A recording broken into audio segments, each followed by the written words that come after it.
Salut à tous, je suis revenu d'entre les morts pour la suite de Speedon, 2 heures de sommeil requinqué, je suis au top. Je suis rejoint donc après Joël Weller hier, c'est la deuxième intervention avec Médecins du Monde. Cette fois-ci on a Sandrine Simon avec nous, salutations, comment vas-tu? Très bien, bonsoir, ravi d'être avec vous. Ravi de t'avoir. On va te présenter déjà quel est ton rôle chez Médecins du Monde. Alors à Médecins du Monde, je suis directrice santé et plaidoyer. Ah, voilà, donc c'est toi justement qui va bien nous vendre la sauce, nous expliquer pourquoi on est là, pourquoi vous donner. Évidemment, je rappellerai à nos viewers plus orientés politiquement vers la droite de se rassurer, il y a les déductions d'impôts sur les dons. Voilà, parce qu'on va aborder des sujets un peu sensibles. Très bien. Alors, on a abordé hier les actions de Médecins du Monde. Est-ce que justement, tu pourrais nous présenter un peu le panel des populations que vous aidez à travers toutes ces actions ? En gros, pour faire très simple, on agit auprès des populations qui ont des difficultés d'accéder au système de santé. Donc de voir un médecin, d'aller dans un hôpital, etc. Alors ça peut être soit dans certains pays des femmes, parce que être femme c'est parfois compliqué d'expliquer à son mari qu'on doit prendre un jour et aller au centre de santé, par exemple, pour avoir une contraception. Ça peut être des migrants en France qui ont des difficultés d'accès aux soins pour un tas de raisons que je pourrais expliquer si besoin. Ça peut être parfois des usagers de drogue qui n'ont pas accès à la prévention, des travailleuses du sexe qui n'ont pas accès non plus à la prévention ou toutes aux méthodes de prévention. Ça peut être des enfants, parfois des mineurs qui sont isolés et qui n'ont plus de parents pour les accompagner dans ce monde pas toujours facile. Voilà. Ou des personnes qui vivent dans des pays où lors d'un conflit ou d'une catastrophe naturelle, les systèmes de santé sont complètement effondrés. Donc on est là aussi pour les accompagner à ce moment-là.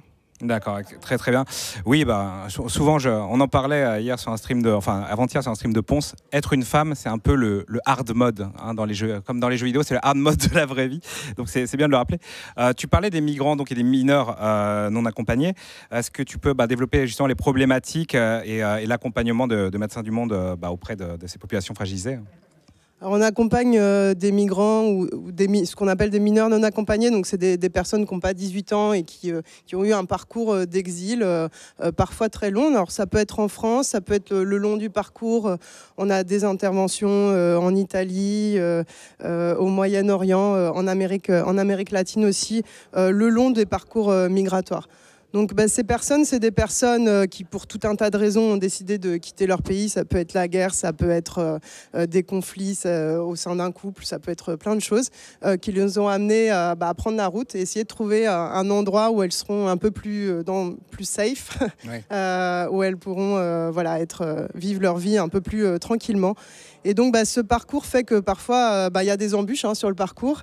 Il peut y avoir des violences, il peut y avoir tout un tas de contraintes administratives qui font que elles sont pas bien reçues parfois dans les endroits où elles sont. Donc c'est souvent des personnes parfois jeunes qui n'ont pas vraiment de problèmes de santé quand elles partent, mais ce parcours vont entraîner tout un tas de problèmes de santé ou une aggravation parce qu'ils n'ont pas accès aux soins. Donc pour nous, c'est de les accueillir au moment où ils sont de leur parcours, de leur donner accès aux soins s'ils en ont besoin, en fonction de leurs besoins.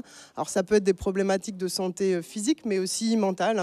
Parfois, certains ont vécu des violences assez dramatiques, notamment ceux qui sont passés par la Libye. C'est particulièrement compliqué. Il y a pu y avoir des tortures ou tout un tas de choses. Donc nous, on leur donne les soins qu'ils ont besoin au moment où on les rencontre. Et surtout, on essaie de les accompagner vers le système de santé dans les pays où on est et d'essayer d'affronter toutes les barrières qui font qu'ils n'ont pas accès au système. Alors ça peut être des barrières administratives, ça peut être la langue parfois qui fait qu'ils n'ont pas accès. Ou ça peut être justement parce que les soignants ne sont pas habitués à gérer le type de ces parcours-là et à adapter leur prise en charge au vécu des personnes. Très bien. On en a un peu, tu l'as un peu évoqué en parlant de la contraception avec les femmes justement et toutes les problématiques qu'il peut y avoir autour de ça. Concernant les femmes, quelles sont justement les actions, les positions que vous prenez autour des femmes de partout dans le monde au final ? Bah oui, c'est effectivement partout dans le monde. Ouais. Vous disiez que c'était parfois un peu dur d'être une femme dans certains pays, dans certains contextes. Tout court, hein, en réalité. Court, bon, même si certaines s'en sortent très bien. Ah oui, non, bien sûr. Mais oui, donc on accompagne les femmes. Alors déjà en situation de crise, dans les conflits, dans les endroits où le système de santé est parfois un peu fragile, parce que souvent dans ce type de contexte, les systèmes de santé peuvent avoir des actions plus de ce qu'on appelle de premiers soins et vont oublier que parfois il y a certains soins qui sont particulièrement importants pour les femmes à ce moment-là. Par exemple, de continuer leur contraception si elles en ont une. C'est peut-être pas le bon moment pour elles d'avoir un enfant à ce moment-là, quand elles vivent dans un pays où il y a un conflit ou autre situation. Donc c'est vraiment important pour nous d'apporter ça. C'est aussi en fait, notre rôle auprès des femmes, c'est de leur donner la possibilité de faire des choix pour leur vie et pour leur santé. Alors ça peut être le choix d'avoir un enfant, de ne pas avoir d'enfant, de vivre sans violence, de choisir son mari parfois, parce que ce n'est pas toujours possible dans certains endroits. Donc nous, on les accompagne à ce moment-là, alors soit en leur donnant les soins qu'elles ont envie, ça peut être une contraception, ça peut être l'accès à un avortement quand c'est leur souhait à un moment donné. Et aussi, on fait ce qu'on appelle du plaidoyer donc auprès des décideurs pour leur dire de donner cet accès-là aux personnes, parce qu'on ne reste pas forcément tout le temps auprès des personnes. Donc pour nous, l'idée, c'est d'accompagner les personnes au moment où on les rencontre, mais surtout de faire changer les choses dans les pays où on est pour que finalement, elles n'aient plus besoin de nous derrière et qu'elles puissent avoir accès à leurs soins et aux droits sans nous. Très bien. Bon, du coup, ça couvre un peu ce dont je voulais parler après, justement, outre les actions à court terme, les plaidoyers sur le long terme. On peut aussi évoquer le sujet du prix et de l'accessibilité aux médicaments. Hein. Voilà, ça peut être une galère ici, c'est d'autant plus une galère ailleurs. Aussi, évidemment, dans l'actualité, parler de la vaccination. Donc, quel est le positionnement de Médecins du Monde sur la vaccination et le médicament de manière générale ? Oui, alors ça fait très longtemps qu'on a un plaidoyer sur l'accès aux médicaments. Alors quand on dit l'accès aux médicaments, c'est surtout que les médicaments puissent être à un prix juste pour les personnes, parce qu'on sait que parfois l'industrie pharmaceutique fixe les prix des médicaments. Bon. Pour certains, ça n'engage que moi. Mais mais en tout cas que les prix des médicaments sont fixés selon peut-être des règles commerciales et pas forcément liées aux règles plutôt de santé publique. Et c'est ça que nous on revendique, c'est que finalement ce soit la santé publique qui prime et pas le commerce. Mais bon, ça c'est notre revendication à nous. Donc voilà, par exemple, il y a quelques années, on a eu tout un plaidoyer autour d'un nouveau médicament qui permettait de traiter l'hépatite C. C'était la première fois dans le monde qu'on avait un médicament qui traitait l'hépatite C. Or, ce médicament était vendu à un prix exorbitant pour les systèmes de santé, et donc ce qui faisait que certains systèmes de santé commençaient à mettre en place des critères pour l'accès à ce médicament. Évidemment inacceptable pour nous, puisque tout le monde devrait pouvoir avoir l'accès aux soins, oui. Accès à ces médicaments, d'autant qu'on savait que la production du médicament coûtait pas du tout le prix qu'il était vendu. Ouais. Donc voilà, donc on a fait tout un plaidoyer pour ça. Et donc aujourd'hui, oui, pour le vaccin Covid, je pense qu'on est tous concernés par la question du Covid. C'est pour ça que on n'a pas en ce moment de masque, mais on en avait juste avant de vous parler. Plexi entre nous, mais oui, c'est l'idée. Voilà, donc tout le monde a des masques ici, donc le Covid est bien là. Et ce que l'on revendique, c'est que tout ce qui est traitement, tout ce qui est vaccin pour le Covid devienne un bien public mondial. Et donc qu'il ne soit pas régi par les règles du marché, mais vraiment que l'on prenne en compte cette pandémie qui nous concerne tous. Et puis c'est tous ensemble qu'on arrivera à la vaincre, cette pandémie, et c'est pas en ayant des restrictions... en disant nous on va avoir le vaccin en France et du coup on va s'en sortir. Si les autres pays n'ont pas le vaccin, ça va revenir chez nous à un moment ou à un autre. Donc c'est vraiment important qu'on soit tous unis dans cette question-là. Et donc ce qu'on revendique, c'est déjà toutes les données qui existent autour des vaccins, qui sont produites par les chercheurs autour de ça, puissent être disponibles très largement pour que la production du vaccin et puis de tous les traitements qui pourront exister sur le Covid puisse être le plus efficace possible, parce qu'aujourd'hui on voit bien qu'il y a un manque de vaccins, c'est bien le problème. Donc que tout soit fait pour que la production puisse avoir lieu et qu'il puisse y avoir un accès équitable pour tous les pays. Par exemple, Médecins du Monde, on soutient une initiative citoyenne européenne. Il y a plein de citoyens européens qui se mobilisent aujourd'hui autour du fait que le vaccin soit un bien public mondial. D'ailleurs, si jamais vous avez envie de rejoindre cette initiative, vous pouvez aussi aller signer. Il n'y a pas que les dons qui sont importants, mais, bien sûr. mais aussi de soutenir nos actions. Donc n'hésitez pas à aller voir ce que c'est que cette initiative et si vous êtes d'accord avec ce qui est noté, de pouvoir dire que vous êtes d'accord avec cela. Donc voilà. Donc vraiment, ça c'est un point important. Et peut-être vous dire que nous, on intervient en France, mais on intervient dans plein de pays. Et aujourd'hui, dans les pays où on intervient, par exemple en Afrique, en Asie, l'accès au vaccin est quasi inexistant. Il y a quelques pays qui commencent à avoir accès à quelques vaccins, mais qui sont très peu accessibles. Donc, il y a vraiment un besoin que ça devienne effectivement accessible harmoniser à tout tous. ça. Ouais. Voilà. Très bien.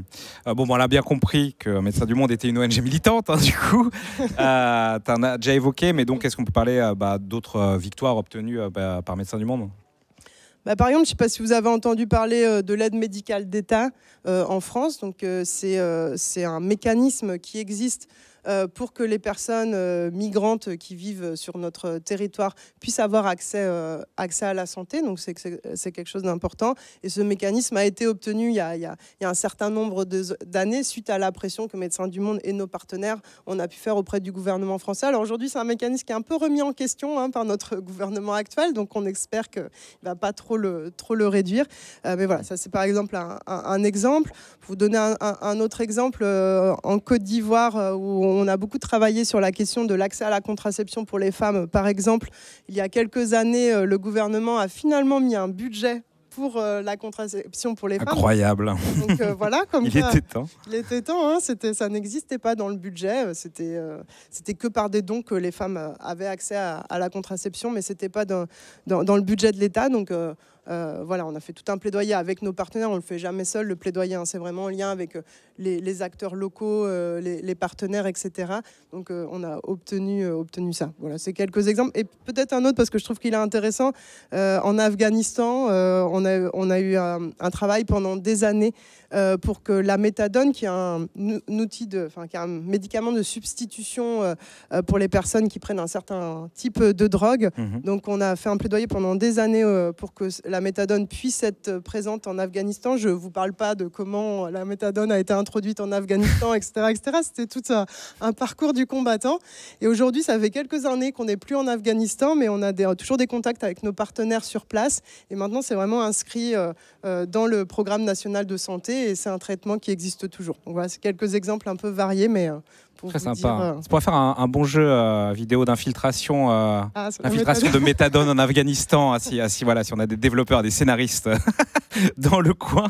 Vous donner quelques billes si vous voulez. C'est ça. Je suis très curieux. Un peu pour que les gens puissent matérialiser un peu les choses. Je sais qu'on a ces exemples disponibles notamment sur le site de Médecins du Monde que je vous invite à aller voir. Il y a les commandes dans le chat. Mais en gros, expliquer pourquoi les dons sont utiles pour Médecins du Monde et peut-être un peu donner quelques exemples de sommes ou de ce que ça peut devenir. Oui, évidemment, je pense que les dons sont très utiles. Comme vous l'avez vu, on aborde parfois des sujets qui peuvent être un peu sensibles dans certains pays. Donc, comme vous savez, à peu près la moitié du budget de Médecins du Monde, ce sont des dons de vous, de moi, d'individus qui souhaitent nous soutenir. Et le fait d'avoir la moitié de notre budget qui est du fait de dons différents, ça nous permet aussi d'avoir une indépendance et de pouvoir choisir de nos actions. Sinon, on a aussi des subventions de l'État, etc. Mais là, qui est plus ciblé sur un type d'intervention et donc parfois ne nous donne pas toute la liberté nécessaire pour intervenir. Donc parfois on a besoin de vos dons pour nous soutenir. Et puis alors, par exemple, si vous donnez 5 €, ça va permettre d'avoir un kit pour un accouchement en Côte d'Ivoire dans notre projet. Si vous nous donnez une centaine d'euros, c'est un package de soins pour une trousse de secours pour soigner des personnes qui vivent à la rue quand on fait des maraudes en Île-de-France auprès des personnes qui vivent à la rue. Donc voilà, pour vous donner un ou deux exemples. C'est super, c'est complet. Donc c'est vraiment sympa justement de pouvoir un petit peu montrer l'action un peu plus en détail. Merci énormément. Merci à vous en tout cas, puis merci pour tout ce que vous faites et le soutien déjà que vous nous apportez. Ah oui, nous c'est du plaisir. Ensuite les gens donnent, c'est formidable. On recevra aussi demain une dernière fois Joël aussi qui reviendra, le directeur général, pour une énième intervention de Médecins du Monde. Juste quelques rappels, je sais que chez You et Hugo ont dû vous en parler. Vous avez bien bourré les incentives, les défis. Du coup, on a ouvert, j'ai ouvert, on s'est un peu concerté. Vous pourrez décider, vu qu'il y a Final Fantasy XIII ce soir, cette nuit, quel est le meilleur Final Fantasy. C'est ce soir que ça se décide. La réponse absolue et universelle à cette question, c'est grâce à vos dons que nous le saurons, ça c'est très important. Et aussi, voilà, j'ai un petit peu ouvert mes réseaux, j'ai eu quelques youtubeurs au téléphone, je peux vous annoncer dès ce soir que si Speedon atteint 10 millions d'euros, Emmanuel Macron viendra faire un run Super Mario 64 120 étoiles. Voilà. C'est la grande annonce de ce soir. Voilà, tout de suite, la suite du programme, hein, bien sûr. Et merci encore. Merci à vous. Merci, Hervé. De toute façon.